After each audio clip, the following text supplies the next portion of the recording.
कि आपके 20 गिर गायों का टोटल टर्नओवर कितना है? हमारा तकरीबन पड़ जाता है 70-80 के बीच में, 70-80 लाख। 70-80 लाख रुपए। हाँ, ईयरली टर्न। हमारे यहाँ का दूध है वो 85 रुपये लीटर बिकता है, और पनीर है वो 750 है, घी है 2500 है, और चाय हमारी जाती है 35 रुपये लीटर। बुकिंग हमारे पास हो जाती है इतनी कि हम दे ही नहीं पाते, पूर्ति नहीं कर पाते।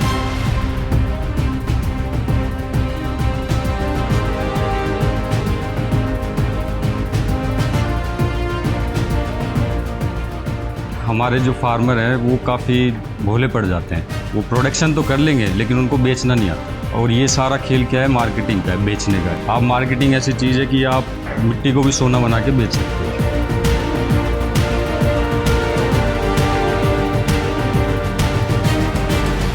नमस्कार दोस्तों, डेयरी फार्मिंग से बढ़िया प्रॉफिट किस तरह से कमाया जाए। दोस्तों, हमने पिछले महीने में 2 बड़ी डेयरी फार्मिंग के वीडियोज अपने चैनल पर अपलोड किए थे, जहां पर करोड़ों रुपए का इन्वेस्टमेंट कर रखा था और वहां पे वो सब कुछ काम जो ऑटोमेटिक रन हो रहा था। हमारे पास लगातार बहुत से कमेंट आए थे कि भैया कुछ ऐसे डेयरी फार्म आप दिखाइए जहां पर डेयरी फार्मिंग की शुरुआत हो सके, कम इन्वेस्टमेंट से बढ़िया पैसे कमाए जा सके, बढ़िया प्रॉफिट लिया जा सके। तो इसी सिलसिले में आज मैं आया हूँ भैया तिजारा में, और यहाँ पे एक गिर गाय का डेयरी फार्म है। ये जो डेयरी फार्म है काफी लंबे समय से रन हो रहा है, बढ़िया पैसे भी कमाए जा रहे हैं। ज्यादा ना इसके अंदर इन्वेस्टमेंट है, ना ज़्यादा इसको हाईटेक किया गया है, ना इसके अंदर कोई ज़्यादा टेक्नोलॉजी जोड़ी गई है। तो सबसे ज़्यादा फोकस किया गया इसके अंदर एक तो खर्च को कम करके और बढ़िया स्ट्रेटेजी के साथ प्रॉफिट किस तरह से कमाया जाए, मतलब मार्केटिंग के ऊपर सबसे ज़्यादा इस डेयरी फार्म के अंदर फोकस किया गया। तो इस वीडियो के अंदर आप लोगों को वो सभी जानकारियाँ दी जाएगी जिस वजह से आप डेयरी फार्मिंग को लॉस से और प्रॉफिट में ले जा सकते हो। तो नमस्कार, मैं इंद्रपाल यादव, आप देख रहे हैं देश का सबसे विश्वसनीय फार्मिंग यूट्यूब चैनल देश की जान हमारे किसान। चलिए मैं अब मिलाता हूं आपको इस डेयरी फार्म के ओनर से। सर प्लीज आप अपना और अपने डेयरी फार्म का छोटा परिचय दीजिए। मेरा नाम नरेश कुमार यादव है, और हमारा जो डेयरी फार्म है ये तिजारा के अंदर है, खैरथल डिस्ट्रिक्ट में पड़ता है जी। और हमारे डेयरी फार्म का नाम है गौ अर्थ ऑर्गेनिक। गौ अर्थ ऑर्गेनिक। आपकी एजुकेशन बैकग्राउंड क्या है? मैंने ग्रेजुएशन की है दिल्ली यूनिवर्सिटी से, और फर्दर एजुकेशन के लिए मैं एमबीए करने के लिए न्यूजीलैंड गया था। वहाँ से मैंने एमबीए किया है, और वहाँ पे 4-5 साल मतलब काम भी किया है। और उसके बाद फिर इंडिया में आकर के मैं अराउंड 2021 में मैंने स्टार्ट किया था, 2021 में। हाँ। अब न्यूजीलैंड में एमबीए करने के बाद आपने वहाँ पे नौकरी भी की, बिजनेस भी किया, पैसों की कोई दिक्कत नहीं थी, ना नौकरी की कोई दिक्कत थी। फिर आपने इंडिया में आके और ये गोबर का काम क्यों स्टार्ट किया? मतलब एक तरह से गोबर का ही काम हो गया ना, अपने देहात में तो बोलते हैं गोबर में हाथ देना। इसके पीछे क्या है कि जैसे हम इंडिया आए थे ना, तो आते के साथ जैसे दूध वगैरह, बच्चों को दूध चाहिए, बच्चा था उसके पेट में वगैरह में दिक्कत होने शुरू हो गई, तो डॉक्टर ने बताया दूध की वजह से। तो फिर रिसर्च किया, उसके बाद गुजरात गया, वहाँ से 2 गाय लाया। पहले खुद के घर के लिए लेकर आया कि घर के लिए काम चल जाएगा। 2 गाय से शुरुआत की, उसके बाद लोग भी बोलने लगे, जो दोस्त वगैरह थे वो भी बोलने लगे हमें भी दे।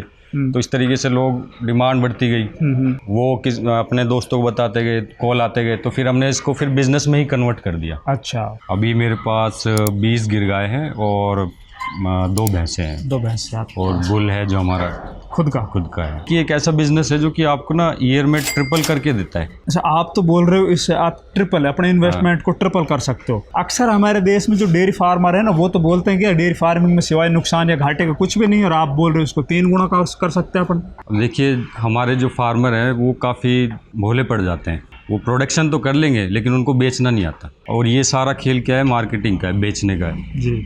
आप मार्केटिंग ऐसी चीज़ है कि आप मिट्टी को भी सोना बना के बेच सकते हो। तो हमारा किसान इस चीज़ में लैग करता है कि वो प्रोडक्शन कर लेगा, आप उससे बोलोगे ये कर, वो प्रोडक्शन कर देगा लेकिन उसको बेचना नहीं आता। ये जो डेयरी फार्मिंग की शुरुआत की थी 2 गाय लाके, तो आपने गिर गाय ही क्यों चुनी? ये गिर गाय क्या A2 मिल्क प्रोटीन होता है, A2 प्रोटीन बोलते हैं।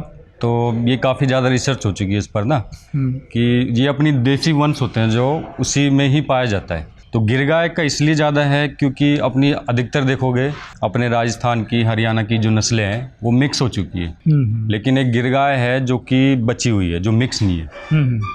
इसलिए लोग क्या फोकस ज़्यादा गिर गाय पे कर रहे हैं। और ये दूध में भी अच्छी है और बिल्कुल शांत स्वभाव की है, चाहे बच्चा आ जाए, कोई आ जाए, कुछ भी नहीं करेगी। अब कितना दूध दे देती है आपकी एक गाय? ऑन एवरेज 15 से ऊपर है जितनी मेरी गाय है। अभी टोटल जितनी आपकी डेयरी फार्म गाय है ना, उनमें सबसे ज़्यादा दूध देने वाली कौन सी और कितना दूध देती गाय?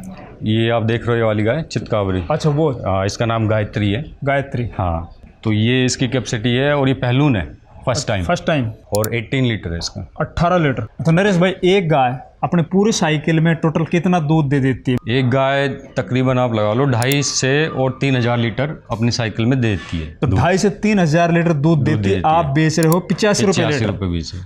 तो 85 के हिसाब से लगभग कितने रुपए का होगा वो? 2.5 लाख के लमसम लगा के 2.5 लाख के लमसम चला। इसमें खर्च कितना निकल जाएगा? इसमें आप 61% खर्चा लगा लो, बट वो भी जब हम बायो प्रोडक्ट बनाते हैं ना, जैसे पनीर हो गया, घी हो गया, मिठाई होगी, तो उस वजह से हमारा थोड़ा के मार्जिन अच्छे ले लेते हैं बायो प्रोडक्ट पे। भाई तो अगर कोई केवल दूध के ऊपर चलेगा, दूध पे फिर खर्चा और बढ़ जाता है, और बढ़ जाएगा। हाँ। तो उसके अंदर फिर कितना 20% बचेगा? हाँ, तकरीबन 20% के करीब। ये चीज़ नोटेड है भाई। एक गाय से आपने 2.5 लाख रुपए का दूध बेचा, उसमें आपको सारे खर्च निकालने के बाद, जबकि इस डेयरी फार्म के अंदर अधिकतर काम मैनुअल हो रहे हैं, खुद कर रहे हैं ये लोग। ना इनके अंदर कोई ज़्यादा बाहर की मशीनरीज लाई गई है, ना ज़्यादा इनके अंदर कोई इन्वेस्टमेंट किया गया, और खुद के खेतों का ही चारा चरा रहे हैं, बाकी फीड वगैरह अलग। तो आप 20% कमा सकते हो। कभी आपके दिमाग में ये हो कि भाई 2.5 लाख रुपए का दूध बेचे 2.5 लाख कमा गए, नहीं। फिर बात आती है आपकी डेयरी फार्म की। ये कितने एरिया के अंदर है? जो खाली सेड है, ये हमारी 1 बीघा के अंदर है। 1 बीघा में। और उसके बाद जो हम ग्रीन फोडर हरा चारा लगाते हैं, वो तकरीबन 2 बीघा के। अच्छा, हरे चारे में आप क्या क्या लगाते हो कंटिन्यू? हरे चारे में अभी इस मौसम में तो ज्वार, और सर्दियों में कासनी होगी, बरसिम होगी, ये लगाते हैं। हाँ, तो ये जो आपने शेड तैयार किया था, हाँ जी, तो इसमें किस तरह से आपने इसको डिजाइन किया है? ये शेड हमने ये आइडिया लेकर किया था कि कम खर्चे में और बढ़िया चीज़ बनाई जाए। पहले हमने खाली नॉर्मल सेट बनाया, उसके बाद आप देख सकते हैं थोड़ा ये एंगल लगा करके, जैसे धूप आती है तो धूप आ रही थी तो हमने फिर एंगल नीचे करके डाउन कर दिया। पहले कंप्लीट ऊपर का बनाया, फिर धीरे धीरे हम इसको बढ़ाते गए। ये आपका ये पशुओं को चारे के लिए या सब चीज़ों के लिए ये जो आपने बना रखा है, इनमें कैसे क्या है? ड्रम होते हैं ना, ड्रम को बीच में से काट करके, और वो प्लास्टिक के जो ड्रम खराब भी, हाँ, ये खराब भी नहीं होते और लॉन्ग टाइम चलते हैं। अच्छा, हाँ, तो ये मतलब कम खर्चा और ज़्यादा टिकाऊ। अब पानी की व्यवस्था कैसे करते हो आप? पानी की क्या, हमने यहाँ पे जैसे खेली बना रखी है, टब बना रखा है, तो आप देख सकते हो पानी। तो यहाँ से जैसे पशु बंद है, यहाँ चारा और मिल्किंग हो रही है। अच्छा, यहाँ से खोलते हैं, खोलने के बाद यहाँ पानी पीते हैं। पानी के पीने के बाद यहाँ से जा करके और उस तरफ जो खुला एरिया है वहाँ अपने चले जाते हैं और वहाँ खुले घूमते हैं। अब यहाँ पे भी हमने एक और खेली बना रखी है। अच्छा, तो यहाँ जैसे पशु खुले में घूमता है तो अपनी मर्जी से पानी पीता है, अपनी मर्जी से बैठता है।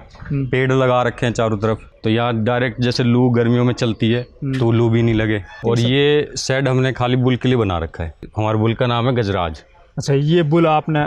हाँ, गुजरात से लेकर आए थे हम। अच्छा, गुजरात से? हाँ, गुजरात से। तो पशुओं का आगे कराने का काम सब ये बुल से यही इधर से ही होता है। हाँ, तो भैया अब बात आती है फीड मैनेजमेंट की। हाँ जी, क्योंकि पशुओं को अच्छा खिलाओगे तो अच्छा निकालोगे, और इसके अंदर खर्च भी काफी बढ़ जाता है। तो ये जो आपके ड्रम रखे हुए, इनमें क्या कुछ है, क्या खिला रहे हो? हरे में तो हम अभी ज्वार चल रही है हमारी। हाँ। और इसके अंदर जैसे मस्टर्ड, सरसों की खल है हमारी। खल है ना? हाँ, ये सरसों की खल है इनकी। अच्छा, इसके अलावा और दूसरा क्या खिलाते हो? इसमें हमारा है ये दलिया रहता है। अच्छा, गेहूं का दलिया? गेहूं का और मक्के, गेहूं और मक्के मिक्स रहता है। और इसमें है जो बिनोला खल बोलते हैं ना, बिनोला की खल। हाँ, ये बिनोला खल है इसमें। और इसमें जो फीड आती है गंडेरी वगैरह, ये वो गंडेरी है। अच्छा, इसमें क्या क्या होता है?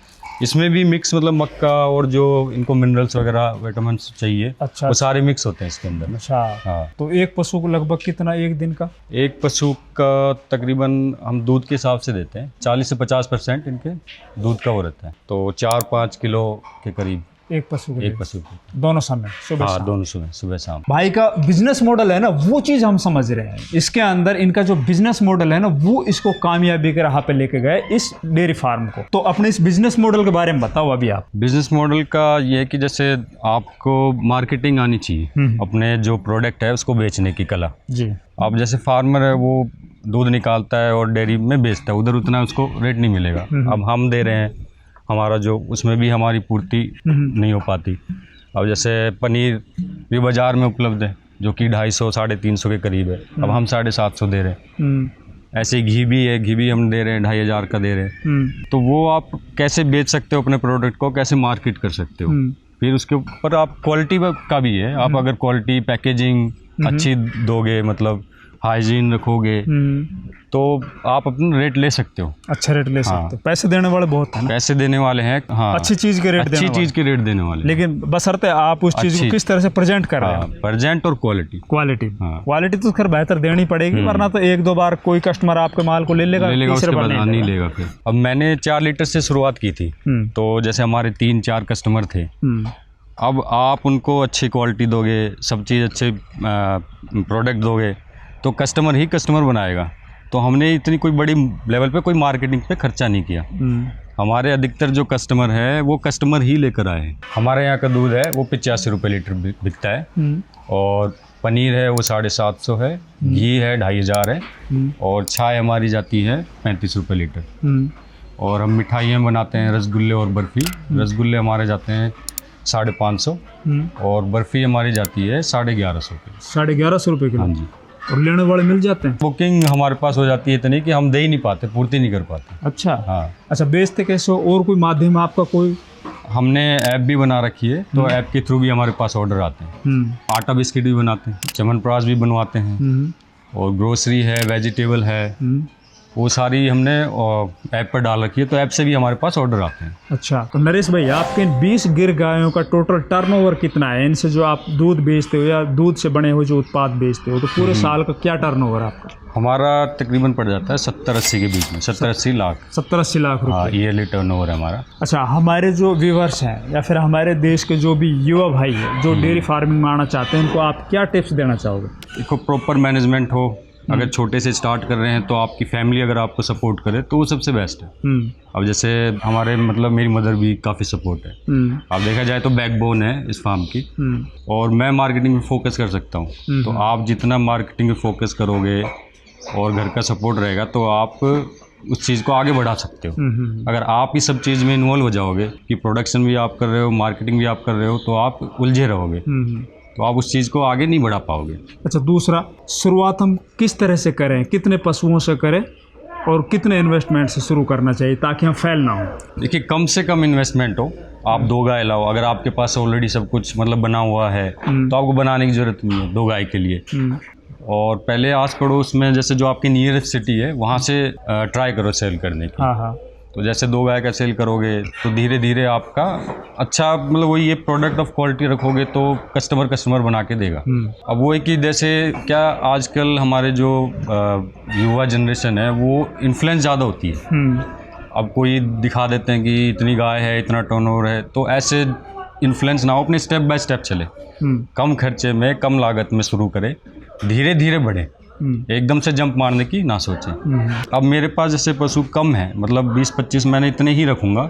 इस पर आप क्या कि मैनेजमेंट अच्छी हो जाएगी, आपकी पशु आपके उसमें रहेंगे, मतलब ज़्यादा बीमार नहीं पड़ेंगे, आप पशु पे ध्यान दे सकोगे, और अच्छे क्वालिटी के पशु रखें। अब मेरे पास 15+ के हैं सारे के सारे, तो 15+ के रखोगे तो प्रोडक्शन अच्छा होगा। कम पशु में प्रोडक्शन ज़्यादा लेना, तो उसके बाद आपका खर्चा भी कम होएगा। तो नरेश भाई, आपने बहुत अच्छी जानकारियाँ दी। हमारे जितने भी नौजवान युवा साथी देख रहे हैं इस वीडियो को, या फिर जो भी पशुपालक भाई हैं या फिर इस बिज़नेस को जो स्टार्ट करना चाहते हैं, तो आई होप उनके दिमाग में या फिर उनको यहाँ पे इस वीडियो से बहुत कुछ सीखने को मिलेगा। आपको जो बिज़नेस मॉडल है, जो मार्केटिंग स्ट्रेटजी है आपकी, एक छोटे से डेयरी फार्म से आप बहुत अच्छा पैसे कमा रहे हो, बहुत अच्छे से आप इनको जो भी आपका चाहे दूध हो या दूध से बने हुए कोई उत्पाद हो, उनको अच्छे से आप बेच भी पा रहे हो।